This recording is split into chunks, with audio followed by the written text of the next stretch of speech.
It's the salt for me. Sticking to my cheeks, cold trails dripping down my chin, staining my shirt. I hate the salt. Tears sear my cheeks like a brand, and I repeat the mantra in my head. Boys don't cry, men don't cry, you don't cry, you're stronger than this. But I only cry harder. I can't breathe.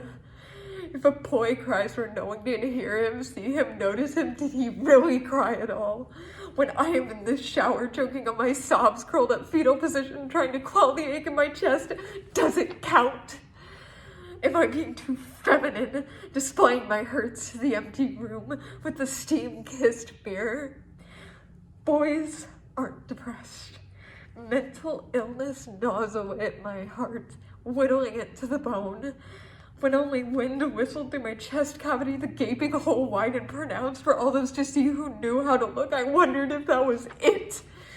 If I would be free of the sobs, of the redness, of the weakness, of my tear-stained cheeks and wavering voice, that I could finally call myself cured. The cure, however, is worse than the disease itself, I think. It's a cure in the loosest sense of the word, as I am not cured, I am just different. I am tired, I am anxious, I am stressed, I am a hollow husk of a person I never got a chance to even know before they disappeared and left me behind to pick up the pieces of a life I never got to have. But it's fine. It's always just that. Fine. If I cry in my bed, alone in my room, no one else home, no one else to hear me, then I don't think it counts. If I scrub the salt from my face, then maybe I can shed these layers of femininity that latch themselves onto me in a chokehold in my most vulnerable moments. When I surface for air, they push my head down again and I am choking, I am drowning in salt.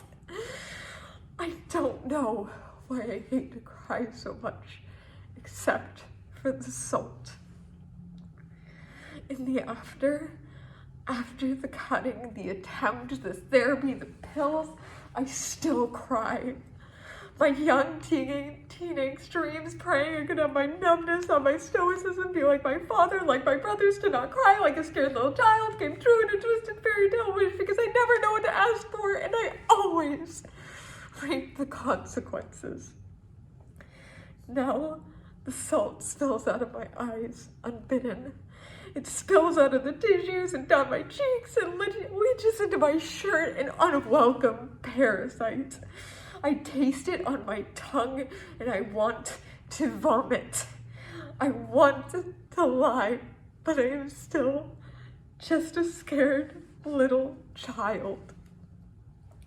Not the grown-up, mature young person that distant relations and adults I forget the name of as soon as I meet them tell me at Christmas parties as they look unashamedly at my figure. She's so mature for her age, they gush, ignoring the implied words beneath the spoken. She never had a childhood. She never knew how to be a child. She only knows how to tuck her emotions away and look and feel the part of being dead inside from years of emotional insecurity. Only immature girls cry, and I do not want to be an immature girl, so I nod forcefully and stifle my snarl, and I walk away already feeling the salt build up behind my eyelids. They didn't want a girl, I don't think. I cry too much, I lie too much, I feel too much, and nothing at all, and I would be better as a boy, I think. The salt stings and I feel nothing as it pours out of my eyes, my chest, my mouth, and it clogs my sentence, my thoughts. Everything is about the salt. When the salt runs out, the taste sticks in my tongue, a bitter pill of my body's reaction following the motions of grief while my mind sits to the side, a silent observer. It's odd to me. Grief does not taste like salt. It has no taste. Flavorless and undetectable, it hides in the salt, a silent assassin. But I don't mind. It's the salt, really. All I want is to be rid of the salt. That's all.